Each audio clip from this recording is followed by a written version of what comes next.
Up YouTube, this your boy James, back again with another video. Sitting here in disgrace because my WWF/E is taking this whole PG thing to another level. Yesterday I talked about the WWE in the PG era and how we really want the Attitude Era back, but we know we're not getting the Attitude Era back. So I'm on a WWE website, and this thing with the WWE is getting a lot worse than what it's supposed to be. Here we are on the road to WrestleMania, right? WrestleMania, the grandest stage of them all, the biggest event in all of sports entertainment. The global phenomenon known as WrestleMania, as Vince McMahon would call it. And the shows that go into WrestleMania, like the whole month of March, is supposed to be epic. Why is nobody watching the WWE in March? Question: why is nobody watching the WWE on the road to WrestleMania? That's kind of weird. That's kind of dumb, right? That's kind of crazy. Now let me talk. Right, get into this. What Vince McMahon has done to the I'm gonna say WWF. I'm not gonna say WWE, because the WWF was what I used to know that it was. The WWE came in and destroyed the WWF, and I think I know where they started it. I think I know where the root of the problem first started. I told my sister this one time. The WWE started going downhill. Well, let me say F, because that's what it was. It was still the Attitude Era, right? I told my sister the same thing. The WWF started going down the road to destruction the moment the WCW walked into the doors of the WWF. Okay, now some people might disagree with that. Like I said, today the WCW came into the WWF. That's when the WWF started going down these roads to downhill. Now let me get into this. Let me get into why I think that WCW killed the WWF. WWF was supposed to kill WCW, but actually, in nationality, it didn't happen that way. WCW is the reason that WWE started on this downfall. I keep saying WWE. We can all blame Chris Benoit. We can all blame the WWF worldwide funds, whatever they took over the name.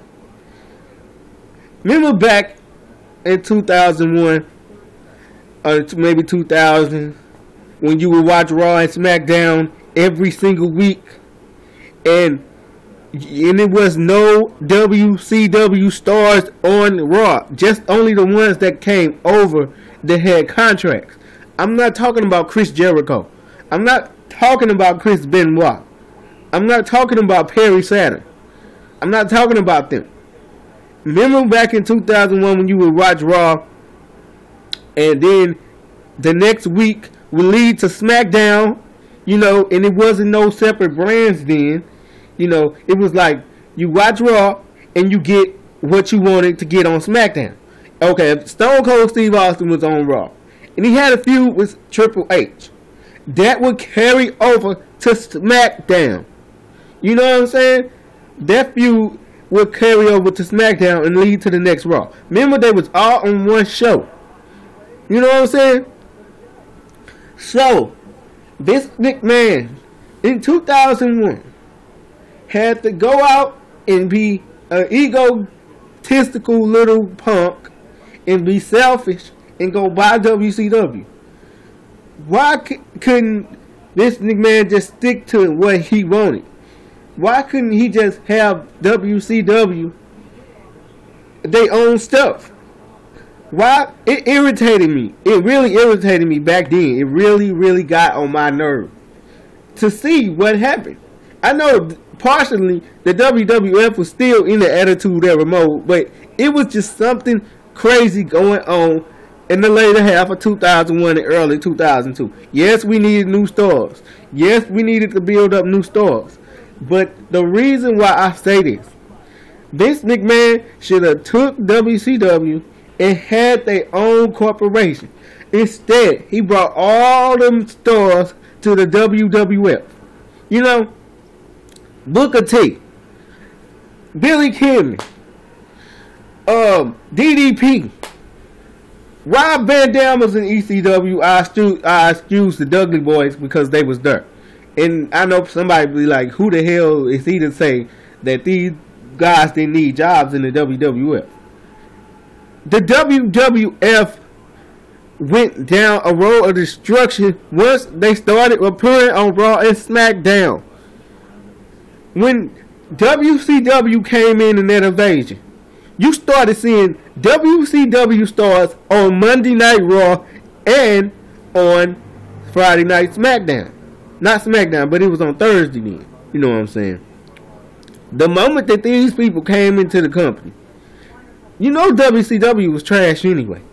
Why the heck did they need to come over here and ruin what Stone Cold Steve Austin and Triple H and The Rock was doing over here in WWE? Why did they need to come over here into this? You know, that's where I think the problem started at. You know, that's where I think that the root of the problem started with the WWF. My sister would even agree with that because she know good and well that Booker T had his own place on WCW. He had a World Heavyweight Championship on WCW. The United States, why did they bring WCW titles over to the WWF? What happened to the European title? What happened to the Hardcore Championship? We didn't need their championships. We didn't need WCW titles over there. The first part of 2001, before Shane McMahon got on TV and announced that it was a storyline was buying WCW, that's when it went downhill. Because WWE was pride. WWF had its own pride of fans. And I know good and well, we didn't really want to see Booker T and them on Raw and SmackDown because they wasn't doing nothing but hurting the product. You know what I'm saying? That was hurting the root of the problem. The problem was, before WWE even went to PG, these stars came over there and took over the WWF. You start seeing Booker T doing his spin-a-rooney on Raw. You start seeing Bill Goldberg coming over there to the WWF. In the same ring with Stone Cold in The Rock. You start seeing Diamond Dallas Page up in the WWF ring. You started seeing Big Papa Pump, Billy Kidman, Juventud Guerrero, Rey Mysterio, all of them. You know what I'm saying? What's his name? Shine on her, Mark Jindrak. You know, Sean Stasiak. You know, the WCW referees. We all know the WCW. I don't drop my phone. Excuse me, y'all. I'm all up in it, but we know that WCW was trash. And why did we feel like we needed the WCW stars to come over and take over the WWF? You know what I'm saying? Let me show you something. Let me click right here real quick. You got WWF Attitude Era. In the 1998 and 1997, the WCW was not on WWE. You know, we had everything, man.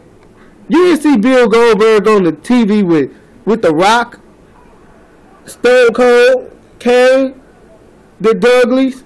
But the Dudleys was ECW, but I accept them more because they was in the WWE first. You know what I'm saying? Then you still had Hulk Hogan coming in, Scott Hall, Kevin Nash. You know what I'm saying?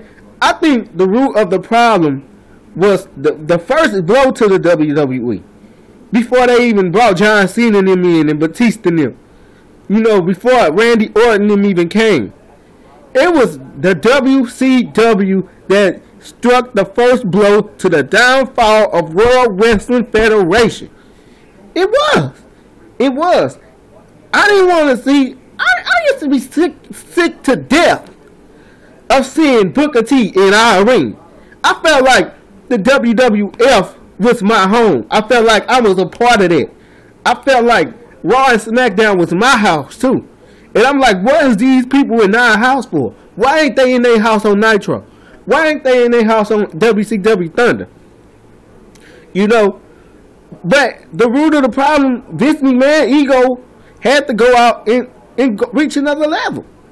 You know, he had to go out and reach a boiling point where he wanted to be selfish and bring more stars to the WWF. No, Vince McMahon, what you had going, it was working. It was working. It was working every single Monday night and every single Thursday night that people turned on their TVs and they saw Stone Cold, the Rattlesnake. They saw The Rock. They saw Kane. They saw the Dudleys, China. We didn't need no other stars coming in there. You could have built your own stars. All this invasion crap. I want to get this off my chest ever since 2001. Since I was like maybe 15 or 16 years old. Ever since they came to our company, they ruined it. They ruined it. They ruined it. They ruined it. You know, I didn't agree with this invasion stuff. I didn't agree with Ric Flair coming in buying half of the WWF. You know, and then we started getting joint promotions with WCW and WWF on the same freaking show. You know, this is the part one of the problem that started. This didn't start way in 2008. This started way in 2001 when they decided to bring their little scrawny tails over there in our ring. You know, we had our own divas. Why, if Vince McMahon really wanted to buy the WCW, why didn't he just make another WCW promotion and just have them separated from the WWF stars? You know, but that was part one of my rant. I'm going to get to part two, how I feel about the WWE right now. Bye.